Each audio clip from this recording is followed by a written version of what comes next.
Welcome to today's deep dive. We are jumping right into our source material today, and I want to take you all back to a very specific moment in time. Oh, I know where this is going. Yeah, you know the one. Yeah. It is September 27th, 2016. The scene is Guadalajara, Mexico. Mm-hmm. It's the International Astronautical Congress.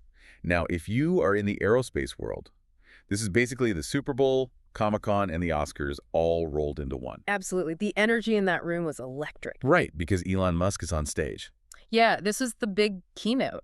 He was unveiling the interplanetary transport system, the massive vision for Mars. It was the moment the whole industry had been waiting for. Exactly. Yeah. He is up there showing these incredible renders, talking about making humanity multiplanetary, really inspiring stuff. But then the presentation ends, and we move to the Q&A portion. Mm-hmm. And it shifts. It really did. Most of the questions were super technical, but then one audience member grabs the mic and asks something that just stops the room cold. Yeah, they basically said, hey, you're going interplanetary, but you're not going international. When are you going to hire people from other countries? It is such a pointed question. It's a great question.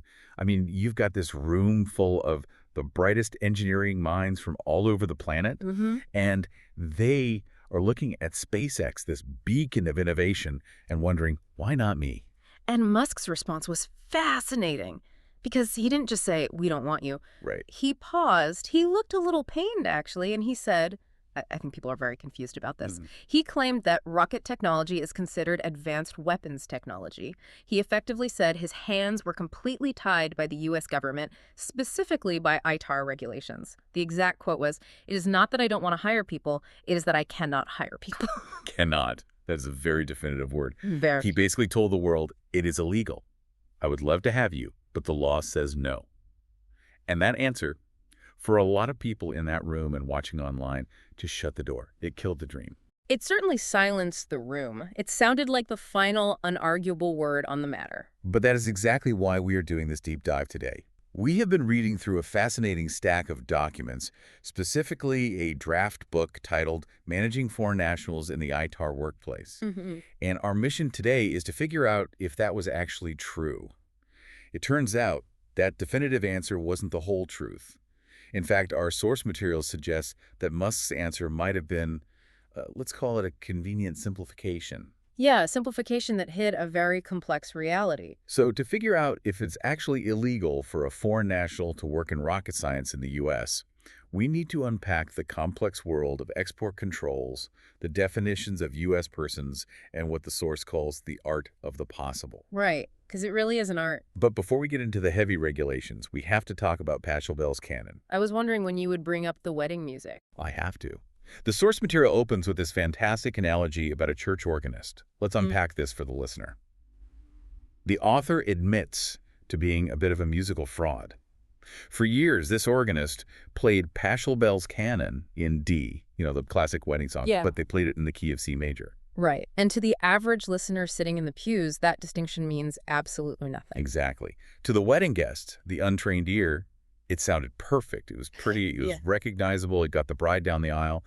But to a trained musician, playing it in C is, well, what is it? It's lazy. Yeah. It is significantly easier to play on a keyboard because you don't have to worry about the black keys. It's a shortcut. It lacks the resonance and the specific tonal color of the original key of D. It is a simplified version of the piece that passes for the real thing only if you don't look too closely. And this is the core argument the expert source makes about Musk's answer in Guadalajara. When Musk said, I can't hire you because of ITAR, he's playing Pachelbel in C major. Precisely. It was a version of the truth that sounded right to the audience. I mean, everyone knows rockets are dangerous.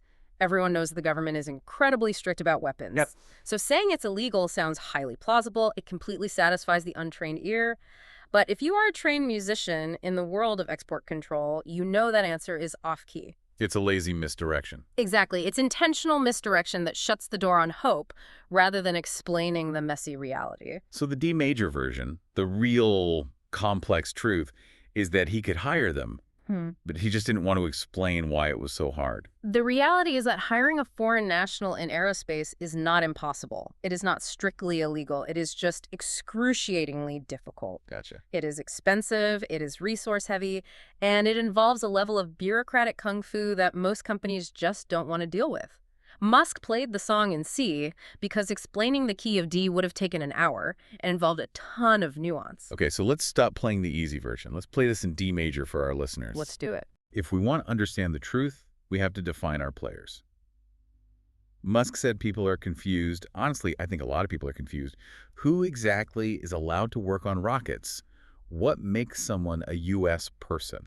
This is the very first place where people get tripped up. Hmm. In the U.S., we tend to equate rights with citizenship, naturally, but under export control laws, and here we are talking about ITAR, the International Traffic in Arms Regulations, and the EAR, the Export Administration Regulations, the legal definition of a U.S. person is much broader than just citizens. So it's not just people with blue passports. No, not at all. A U.S. person obviously includes citizens, but it also includes lawful permanent residents. The green card holders. Exactly.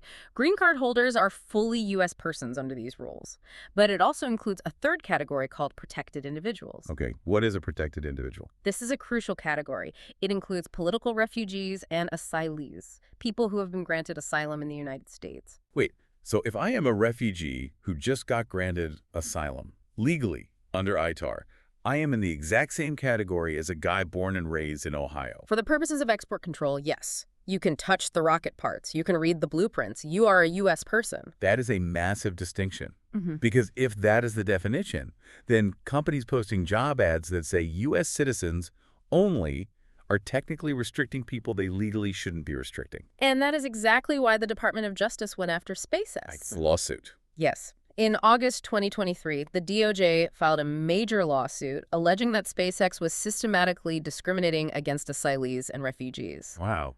The DOJ found internal communications and hiring data showing that SpaceX was effectively screening out anyone who wasn't a citizen or a green card holder, and they were operating under this blanket ITAR excuse. So the government, the very entity Musk claimed was stopping him from hiring, sued him for stopping people from getting hired. The irony is pretty palpable. Yeah. The DOJ's argument was essentially this. ITAR restricts foreign persons.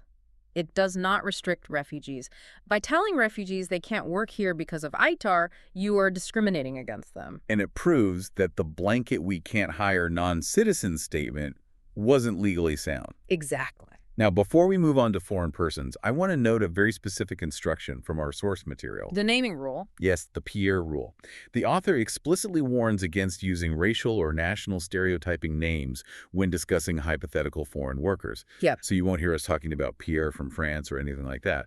We're sticking strictly to the legal term foreign person. Which is important because a foreign person is literally everyone else. Anyone on a visa, an H-1B, an F-1 student visa, they are a foreign person under the law. Okay, but I have to play devil's advocate here for a second. Go for it. I have heard plenty of people say, well, what about spy satellites? If SpaceX is launching a top-secret payload for the military, surely an asylee can't just walk up and work on that, right? Right. And this is where we need to separate the two rule books. This is a critical distinction that the source points out. There is export control, which is ITAR and EAR, and then there is security clearance. They have the same thing. Not at all. ITAR is about technology transfer. It's making sure the underlying tech doesn't leave the country. A green card holder or an asylee is completely fine for that. Okay. Security clearance, on the other hand, is about accessing classified U.S. government information, secret or top secret data.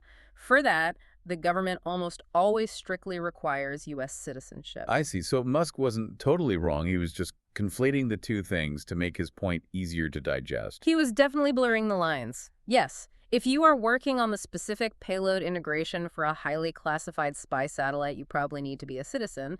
But building the rocket engine, welding the fuel tank, designing the landing legs, that is ITAR work. And a protected individual can absolutely do that. Okay, so we've established that U.S. persons cover a lot more ground than Musk implied. But what about the person who asked the question in Guadalajara? Right. The brilliant engineer on a student visa who doesn't have a green card. The true foreign person. Why do companies say no to them? Now we are entering what the source material calls the tango with chainsaws. I love that phrase. It's so vivid. It is. The source basically says Musk played in C major because playing in D major isn't just a little harder. It's like trying to perform a complex, sophisticated dance while juggling flaming tiki torches and chainsaws. It's really not an exaggeration. If an aerospace company decides to hire a true foreign person, someone on an H-1B visa, for example, they are legally allowed to do so. But the obstacles and compliance requirements are nightmarish. Let's walk through these obstacles because the source breaks them down into four main reasons companies run away from this. Reason one, we already touched on classified government contracts that demand citizens. Right. But reason two is physical access. And the text introduces a concept called visual release. Visual release. It sounds like something from a sci-fi movie. Like, do not look directly at the laser. It's actually quite literal. Under ITAR, exporting technology doesn't just mean packing up a rocket engine in a crate and shipping it to another country. It means revealing technical data to a foreign person. Okay. And that can happen just by looking at something. So if our hypothetical foreign person walks through the shop floor and sees a rocket engine disassembled on a workbench. If they can see the internal geometry, the injector plate design, or how the specific cooling channels are routed, you have just exported that technology directly to their brain. Even if they never touch it. Even if they never touch it, even if they never write a single note down, the photons hitting their retinas constitute an illegal export unless you have a specific license for it. That is wild. So you're telling me the company has to physically blindfold them? Or build walls. You literally have to install physical partitions on the factory floor. You need badge readers on every single door. You have to create escorted-only zones where this employee has to be walked to the bathroom if the route takes them past sensitive hardware. It sounds like treating a colleague like they are radioactive. It does. And that leads directly into another major obstacle: management risk. It creates a massive cultural divide. A disruption. Exactly. The source mentions the break room problem. Engineers love shop talk. They sit around eating their sandwiches and saying, "Hey, did you see the pressure spike on the turbo pump test yesterday?" Right. That's just normal work conversation. But if a foreign person is in that break room and hears that, and they are not licensed for that specific turbo pump data, that casual conversation is a federal violation. So what happens? Do they eat lunch alone? Or everyone else has to be trained to suddenly shut up when they walk in the room. Everyone walks on eggshells. It absolutely kills the collaborative culture of a fast-paced tech company. It's not just the law, it changes the whole vibe of the workplace. Wow. And that is just the physical world. Reason three is logical access. I imagine the IT department have a total meltdown over this. Oh, it is an IT nightmare. You can't just give a foreign person a standard company login. The entire network must be partitioned. Right, because they can't have general access to the server where all the blueprints live. Exactly. They can only see very specific siloed folders. And there are strict requirements for end-to-end encryption, secured VPNs if they work remotely. You are essentially building a digital fortress inside your existing network just for one employee. Okay, I am really starting to see why Musk just said, we can't. Juggling chainsaws seems incredibly accurate, but the source material is adamant that it's possible. There is a solution. There is a legal mechanism. And text calls it the magic key. What is this magic license? It is known as a DSP-5. DSP-5. Yeah, it stands for Department of State form, specifically the DSP-5 Foreign Person Employee License. This is the exact mechanism the Directorate of Defense Trade Controls, or DDTC, created for this scenario. So how does it work? Is it a blanket pass like, we got the foreigner license, let them roam free? No, it's highly specific. A company applies to the State Department specifically to share particular data with this one specific foreign person. So it's tied to the individual. Yes. You say, we want to hire this person to work on this specific project, accessing this exact set of data. And we also have to touch on visas here, right? Because the DSP-5 doesn't get you into the country. Correct. The license is completely separate from immigration. You still need the right visa. The source mentions a few. There's the F1 visa with OPT or CPT. Right. That allows international students to work in the U.S. if the job directly relates to their major. So an aerospace engineering student could work at a rocket company. Then there's the famous H-1B for specialty occupations. Very common in tech and engineering. And then there's the O-1 visa. This part of the text cracked me up. The O-1 is for extraordinary ability, right? Yes, the genius visa. And the author jokes about whether a hot dog eating champion qualifies for an O-1. It's a great example. And legally, yes. If you are Joe Chestnut and you are demonstrably the best in the world at eating hot dogs, you have extraordinary ability. But obviously, to build rockets, you need to be a world-class engineer, not a competitive eater. Right. And just to round out the regulatory alphabet soup, the text also mentions EAR, the Department of Commerce regulations. Yes. Getting a license from the Bureau of Industry and Security, the BIS, under EAR is generally simpler than dealing with ITAR and the State Department, but it's still a hurdle. So let's say a company commits. They spend the money, they get the visa, they apply for the DSP-5 Magic license, they partition the servers, they build the walls. Are we finally good to go? Not so fast. Uh-oh. The source material explicitly warns that there is no free lunch in export control. Even if the State Department grants the DSP-5 license, they often attach what are called provisos. Proviso, so conditions. Exactly, conditions that dictate what the person cannot do. And there are 3 specific restrictions that the expert calls death by proviso. Death by proviso, what are they? These are 3 things that can completely kill a job role. The government might approve the license, but say, this employee cannot have access to 1, manufacturing know-how, 2, engineering analysis, or 3, design methodology. Wait a second. Let me get this straight. Okay. If I am hired as a brilliant development engineer, but the proviso says I cannot see the design methodology, which is basically the philosophy and the why behind the design decisions, Right. and I cannot see the manufacturing know-how, which is detailed processes on how to actually build the item, Yeah. then what on earth am I actually doing? You are completely useless. Yeah. You can't design a better rocket engine if you aren't legally allowed to know why the current one was built that way. You can't fix a production error on the floor if you can't see the manufacturing data. So the government hands the company a license that says yes, but strips out everything that makes the employee valuable in the first place. That is the ultimate conundrum. You spend 6 months getting the license, you hire this brilliant person, and then you realize they are legally prohibited from sitting in the design review meetings. This is why companies hesitate. It's not just laziness. No, it's the risk that the juice isn't worth the squeeze. It really feels like the system is designed to make you just give up. It is designed to prioritize security over commercial convenience every single time. But here's where the story takes a massive twist. The best part of the text. Yeah, we have spent this whole time talking about the foreign person. Yeah. We are treating them like a radioactive threat. We are vetting them, licensing them, building walls around them, monitoring their emails. Because the inherent assumption is that the foreign national is the security risk, the potential spy. Right. But the source material, and Yeah. remember this is written by an expert who deals with this daily, argues that the foreign person is actually not the biggest risk. Who is the real threat? It's the everyday U.S. employee. The citizen. Yes. The statistics on export violations show that the vast majority of leaks don't come from malicious foreign spies trying to steal secrets. They come from complacent U.S. employees. And the author has a great line here. Don't blame the player, blame the game. Exactly. Why is the U.S. employee the risk? Complacency and poor training. The source uses this analogy of drive-through training, which is just spot on. Yeah, describe the drive-through training. Think about the average U.S. citizen engineer working at one of these companies. They get an annual export control training session. It is usually a generic slideshow. Click, click, click. Right. And it lasts maybe 20 minutes. Which is about the time it takes to wait in a drive-through for a burger. Exactly. They click through it, they sign a digital form saying they understand, and they go right back to work.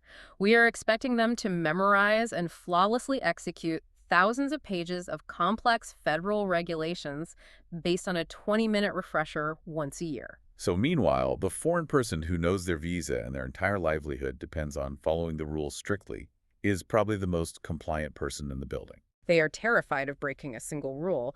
But the U.S. employee, they get comfortable. They forget the nuances. They leave a sensitive blueprint sitting on their desk when they go to lunch. Or the break room shop talk. Right. They talk way too loudly about a project at a local coffee shop. Or, very commonly, they email a controlled document to their personal Gmail account just so they can work on it over the weekend. Oh man, just let me finish this at home. And boom, that is a major export violation. You just sent technical weapons data to an unsecured, unmonitored server. That is exactly where the leaks happen. The irony here is just staggering. It really is. Companies are terrified of hiring a foreign person who would be heavily vetted, explicitly licensed, and highly monitored. But their own staff are inadvertently leaking data left and right because of poor training and poor resource allocation. They are locking the front door with 5 deadbolts and leaving the back window wide open. So if we zoom out and look at the big picture here, we go back to Elon Musk on that stage in Mexico. He says, I am legally prevented from hiring international talent. But the reality is, hiring a foreign national in aerospace is not illegal. It is not illegal. It requires money, it requires intense motivation, and it requires a highly sophisticated compliance infrastructure. It requires practicing the art of the possible. Art of the possible. So was he lying? I wouldn't call it a lie, but it was definitely the C major version of the truth. He simplified a very messy regulatory landscape to justify a business decision. He didn't want to perform the tango with chainsaws. He wanted to move fast, break things, and get to Mars. And heavy compliance slows you down. But for you, the listener out there, whether you are an international engineering student dreaming of spaceflight, or maybe you are a hiring manager at a tech startup grappling with these rules, the door isn't welded shut. No, it's just very heavy. You have to push hard. You need to understand the DSP-5. You need to separate ITAR from security clearances. Yeah. And you need to be ready to fight the provisos. Right. But it can be done. It can. And I think that brings us to a final thought I want to leave you all with today. Something the source material really made me ponder. Let's hear it. If the real source of technology leaks is usually untrained, complacent U.S. employees and not foreign nationals, are we, as a country, systematically shutting out the world's absolute best talent based on a fear that simply doesn't match the data?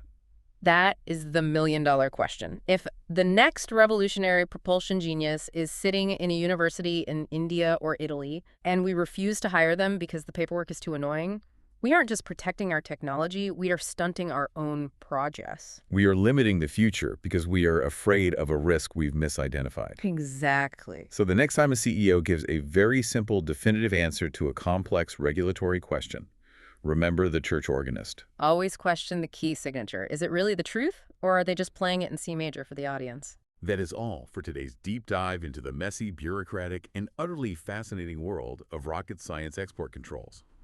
Keep questioning the key signature, and we will catch you on the next one.